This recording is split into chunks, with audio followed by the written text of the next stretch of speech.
এখন আমরা দেখব মাইটোসিস কোষ বিভাজনের সাইটোকাইনেসিস পর্যায়ের বিভাজন। প্রথমেই আমরা দেখি উদ্ভিদ কোষের ক্ষেত্রে কিভাবে এই বিভাজনটা হচ্ছে। মূলত নিউক্লিয়াসের বিভাজনের পরপরই এই সাইটোকাইনেসিস পর্যায়ে শুরু হয়ে থাকে। আমরা এর আগে যখন টেলোফেজ ধাপ দেখেছিলাম, সেক্ষেত্রে শেষ অবস্থাতে যখন একটা মাতৃকোষের নিউক্লিয়াসটা দুটা ভাগে ভাগ হয়ে যায়, সেক্ষেত্রে এর মাঝখানের যে অংশটা, সেই অংশটাতে কিছু এন্ডোপ্লাজমিক রেটিকুলাম বা গোলগি বস্তু, যেগুলো একত্রে মিলিত হয়ে কোষ প্লেটের তৈরি করে। এটাই হচ্ছে উদ্ভিদ কোষের কোষ প্রাচীর বা কোষ বিভাজনের মেইন অংশ। আমরা যদি উদ্ভিদ কোষের একটা মাতৃকোষ চিন্তা করি, সেক্ষেত্রে আমরা দেখি এটা হচ্ছে টেলোফেজ ধাপের শেষ পর্যায়টা, যখন একটা নিউক্লিয়াস দুটা নিউক্লিয়াসে বিভাজিত হয়েছিল এবং ক্রোমোজোমগুলো বিভক্ত হয়েছিল।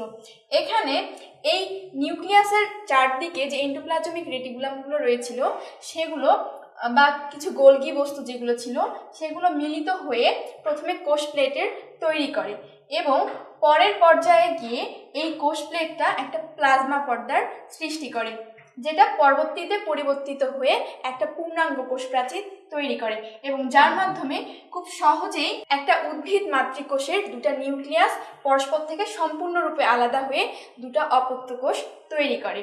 এটা ছিল উদ্ভিদ কোষের সাইটোকাইনেসিসের পর্যায়। এখন আমরা দেখব একটা প্রাণী কোষের ক্ষেত্রে সাইটোকাইনেসিস কিভাবে সংঘটিত হয়। সেক্ষেত্রে একটা টেলোফেজ ধাপের যদি আমরা একটা কোষ বিবেচনা করি, যেখানে কিনা নিউক্লিয়াস এবং ক্রোমোজোম উভয়ই দুটা অপত্য নিউক্লিয়াসের তৈরি করেছিল, সেখানে নিউক্লিয়াসের বাহিরে যে আবরণটা রয়েছে, সেই আবরণটা দুদিক থেকে ভিতরের দিকে সংকুচিত হয়ে একটা খাঁজের তৈরি করে, যে খাঁজটা পরবর্তীতে একটা কোষ প্রাচীরে বিভক্ত হয়, অর্থাৎ সরাসরি একটা মাতৃকোষ দুটা আলাদা অপত্য কোষে পরিণত হয়। এভাবে সাইটোকাইনেসিসের মাধ্যমে মাইটোসিস কোষ বিভাজনের পূর্ণাঙ্গ পরিসমাপ্তি ঘটে, অর্থাৎ একটা মাতৃকোষ থেকে দুটো অপত্য কোষের তৈরি করে, যেখানে কিনা অপত্য কোষের আকার থেকে শুরু করে সব গুণ সহ এমনকি ক্রোমোজোম সংখ্যা সহ সবকিছুই মাতৃকোষের অনুরূপ হয়, যার কারণে মাইটোসিস কোষ বিভাজনটাকে বলা হচ্ছে ইকুয়েশনাল বা সমীকরণিক বিভাজন। এভাবেই মাইটোসিস কোষ বিভাজনের মাধ্যমে, অর্থাৎ ক্যারিওকাইনেসিস এবং সাইটোকাইনেসিসের মাধ্যমে একটি জীবের দৈহিক বৃদ্ধি ঘটে থাকে, অর্থাৎ একটা মাতৃকোষ থেকে বিভাজনের মাধ্যমে দুটি অপত্য কোষের তৈরি হয় এবং জীবদেহ ধীরে ধীরে দৈহিকভাবে বৃদ্ধি পেতে থাকে। এটাই ছিল মাইটোসিস কোষ বিভাজনের প্রক্রিয়া। এখন আমরা দেখব মিওসিস কোষ বিভাজন। মিওসিস কোষ বিভাজন কি সেটা জানার আগে চলো আমরা মনে করিয়ে নিই যে আগে মাইটোসিস এবং অ্যামাইটোসিসের ক্ষেত্রে কি ঘটেছিল। অ্যামাইটোসিসের কথা যদি আমরা বলি, তাহলে সেক্ষেত্রে কি হয়েছিল, যে সেটা নিম্ন শ্রেণীর উদ্ভিদে ঘটেছিল এবং সেখানে একটি মাতৃকোষ থেকে সরাসরি দুটি অপত্য কোষ তৈরি হয়েছিল। পুনরায় মাইটোসিসের কথা যদি আমরা বলি, সেখানেও একটি মাতৃকোষ থেকে বিভিন্ন জটিল প্রক্রিয়ার মাধ্যমে দুটি অপত্য কোষ তৈরি হয়েছিল। কিন্তু মিওসিসের ক্ষেত্রে একটু ভিন্ন। সেটা হচ্ছে মিওসিস কোষ বিভাজন যখন ঘটে, তখন একটি মাতৃকোষ থেকে দুটো নয়, বরং চারটা অপত্য কোষ তৈরি করে। এখন প্রশ্ন হচ্ছে, মিওসিস কোষ বিভাজন কোথায় সংঘটিত হয়? আমরা এর আগে যখন দেখেছি মাইটোসিস কিংবা অ্যামাইটোসিস, সেখানে আমরা দেখেছিলাম সেটা উদ্ভিদ বা প্রাণীর দেহকোষে সংঘটিত হয়েছিল, কিন্তু মিওসিস উদ্ভিদ বা প্রাণীর প্রধানত জননকোষে সংঘটিত হয়ে থাকে। প্রয়োজনের সাপেক্ষে মিওসিস কোষ বিভাজন উদ্ভিদের অন্যান্য অংশেও হয়ে থাকে, যেমন সপুষ্পক উদ্ভিদের ক্ষেত্রে পরাগধানী ও ডিম্বকেও মিওসিস কোষ বিভাজন সম্পন্ন হয়। অন্যদিকে উন্নত প্রাণীর ক্ষেত্রে অনেক সময় দেখা যায় শুক্রাশয় এবং ডিম্বাশয়ে এই মিওসিস কোষ বিভাজন সংঘটিত হয়। এখন মিওসিস কোষ বিভাজনের বৈশিষ্ট্য সম্পর্কে যদি আমরা জানতে চাই, সেক্ষেত্রে প্রথমেই আমরা যেটা জানবো সেটা হচ্ছে এই কোষ বিভাজনের মাধ্যমে একটি মাতৃকোষ থেকে চারটি অপত্য কোষের তৈরি হয়।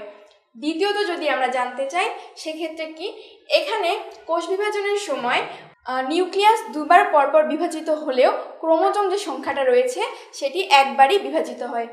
মিওসিস কোষ বিভাজনে মাতৃকোষের যে ক্রোমোজোম সংখ্যাটা রয়েছে সেটি একবার বিভাজিত হওয়ার কারণে এর মাতৃকোষের ক্রোমোজোম সংখ্যার অর্ধেক থাকে অপত্য কোষে।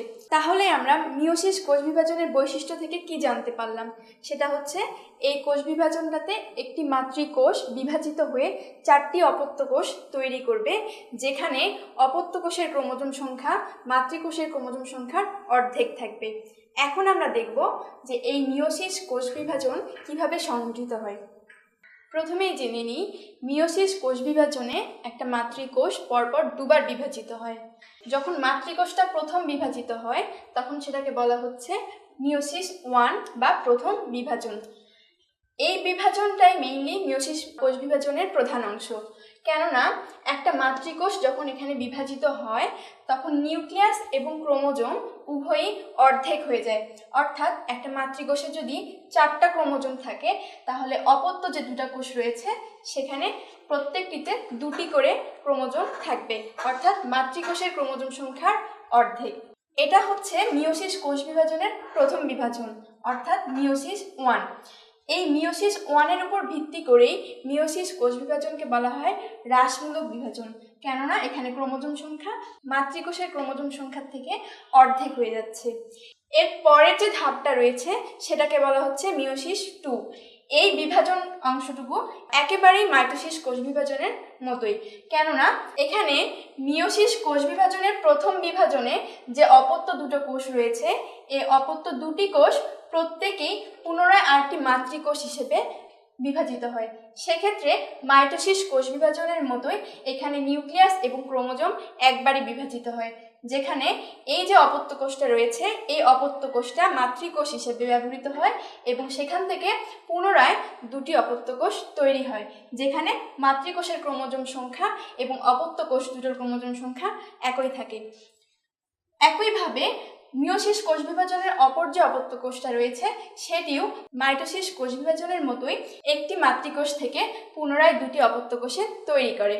অর্থাৎ মিওসিস কোষ বিভাজনের ক্ষেত্রে মিওসিস 1 এবং মিওসিস 2 এর মাধ্যমে একটি মাতৃকোষ থেকে 4টি অপত্য কোষের সৃষ্টি করে। এখন আমরা যদি ধরে নেই যে এটা একটা জনন কোষ যার ক্রোমোজোম সংখ্যা 2n, অর্থাৎ এই ক্রোমোজোম সংখ্যাটা সবসময় জোড়া হবে। এখন এই জনন মাতৃকোষটি যদি বিভাজিত হয়ে ক্রোমোজোম সংখ্যা অর্ধেক হয়ে 2টি অপত্য কোষের তৈরি করে, সেক্ষেত্রে এই অপত্য কোষ দুটির ক্রোমোজোম সংখ্যা হবে এই 2n এর অর্ধেক, অর্থাৎ এটাতেও n সংখ্যক ক্রোমোজোম থাকবে এইটাতেও n সংখ্যক ক্রোমোজোম থাকবে।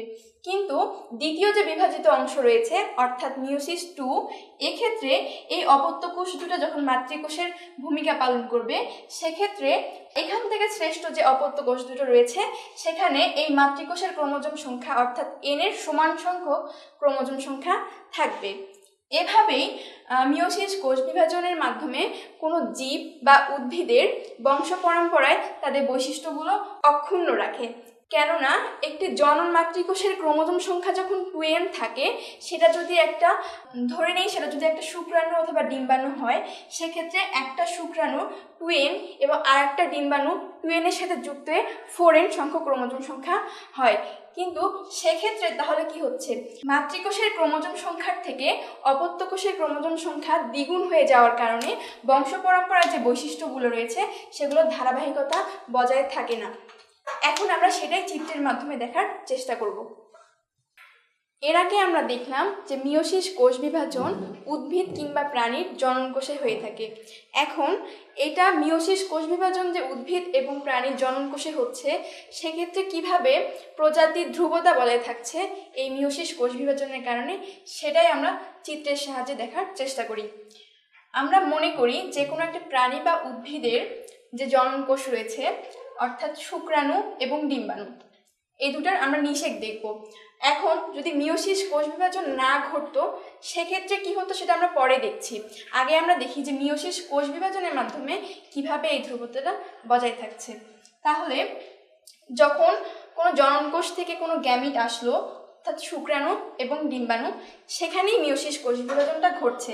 অর্থাৎ ওই গ্যামিটের কোষ সংখ্যা যদি 2n হয়ে থাকে সেখান থেকে অর্ধেক হয়ে আসছে এই ডিম্বাণুতে, অর্থাৎ ওই গ্যামিটটাতে। এখন পুংজনন কোষ এবং স্ত্রী জনন কোষ থেকে এই ডিম্বাণু এবং শুক্রাণু, যেখানে মিওসিস কোষ বিভাজনে ক্রোমোজোম সংখ্যা অর্ধেক হয়ে এসেছে, অর্থাৎ 2n থেকে n হয়ে এসেছে, এদের মিলনের ফলে নিষেকের ফলে যে জাইগোটটা তৈরি হয়েছে সেখানে কিন্তু আমরা আবার 2nই পাচ্ছি। অর্থাৎ এটা যদি মানব জাতির ক্ষেত্রে আমরা চিন্তা করি তাহলে পুংগ্যামিট 2n থেকে n এবং স্ত্রী গ্যামিট 2n থেকে n এবং তাদের নিষেকের ফলে 2n, অর্থাৎ মানুষের যে জনন কোষের যে ক্রোমোজোম সংখ্যা 2n সংখ্যক, আমরা কিন্তু জাইগোটের ফলে যে নতুন আমরা জাইগোটটা পাচ্ছি সেখানেও কিন্তু ক্রোমোজোম সংখ্যা 2nই পাচ্ছি। অর্থাৎ আমরা যে কোনো জীবের ক্ষেত্রেই নিষেক ঘটানোর ফলে যে উৎপন্ন জাইগোটটা পাচ্ছি সেটা ওই প্রজাতির ক্রোমোজোম সংখ্যার সমান সংখ্যক থাকছে, যার কারণে একটা প্রজাতি তার পিতামাতা যেমন ছিল সেখান থেকেই তার উৎপন্ন যে সন্তানটা হচ্ছে তারা একই রকম হচ্ছে, কিংবা তাদের ক্রোমোজোম সংখ্যা একই থাকার কারণে মানুষের বেবি হলে সেটা মানুষই হচ্ছে এবং অন্য কোনো প্রাণীর ক্ষেত্রে তাদের সন্তান সেই প্রাণীটাই হচ্ছে। এভাবে যুগ যুগান্তরে বিভিন্ন উদ্ভিদ এবং প্রাণীতে জনন কোষে মিওসিস কোষ বিভাজনের মাধ্যমে তাদের বংশ পরম্পরা টিকে থাকছে। এটাই হচ্ছে মিওসিস কোষ বিভাজনের গুরুত্ব। আমরা যদি দেখি যে এই মিওসিস কোষ বিভাজনটা না ঘটতো, যদি জনন কোষে মাইটোসিস কোষ বিভাজনের মতোই ঘটতো, সেক্ষেত্রে কি হতো সেটা আমরা একটু দেখার চেষ্টা করি। এখানে কোনো জনন কোষ থেকে যদি 2n সংখ্যক ক্রোমোজোমই আসতো, আবার এপাশে যদি একটা স্ত্রী জনন কোষ থেকে 2n সংখ্যক ক্রোমোজোমই আসতো, তাহলে এদের নিষিক্তকরণের কারণে যে জাইগোটটা উৎপন্ন হতো সেখানে 2n + 2n অর্থাৎ 4n সংখ্যক ক্রোমোজোম থাকতো। তখন আমরা যদি এটা যদি মানব জাতির ক্ষেত্রে চিন্তা করি তাহলে মানব জাতি যদি জনন কোষে ক্রোমোজোম সংখ্যা 2n থাকে তাহলে তার থেকে উৎপন্ন যে জাইগোটটা তার ক্রোমোজোম সংখ্যা 4n হতো, অর্থাৎ পিতা মাতার যে ক্রোমোজোম সংখ্যা জনন কোষে থাকে তার ডাবল হতো। সেক্ষেত্রে অবশ্যই আমরা বুঝতে পারি যে ওই সন্তান কিংবা ওই ছোট্ট যে জাইগোটটা উৎপন্ন হচ্ছে যেখান থেকে ভ্রূণ পরবর্তীতে মানুষ তৈরি হচ্ছে, সেক্ষেত্রে অবশ্যই তার পিতা মাতার মতো হতো না, আমরা অন্য কিছু দেখতে পারতাম যেটা মানুষের অনুরূপ নয়। অর্থাৎ সেক্ষেত্রে যে বংশ পরম্পরায় যে জীবের যে বৈশিষ্ট্যগুলো চলে এসেছে সেই বৈশিষ্ট্যগুলো আমরা পেতাম না, আমরা হয়তো হাইব্রিড অন্য কিছু একটা পেয়ে যেতাম। এভাবেই মিওসিস কোষ বিভাজনের মাধ্যমে প্রত্যেকটা জীবের ক্ষেত্রেই তার বংশ পরম্পরা টিকে থাকছে এবং আজ পর্যন্ত পৃথিবীতে প্রত্যেকটা জীবেরই দেখা যাচ্ছে যে বংশবৃদ্ধি ঘটতেই থাকছে।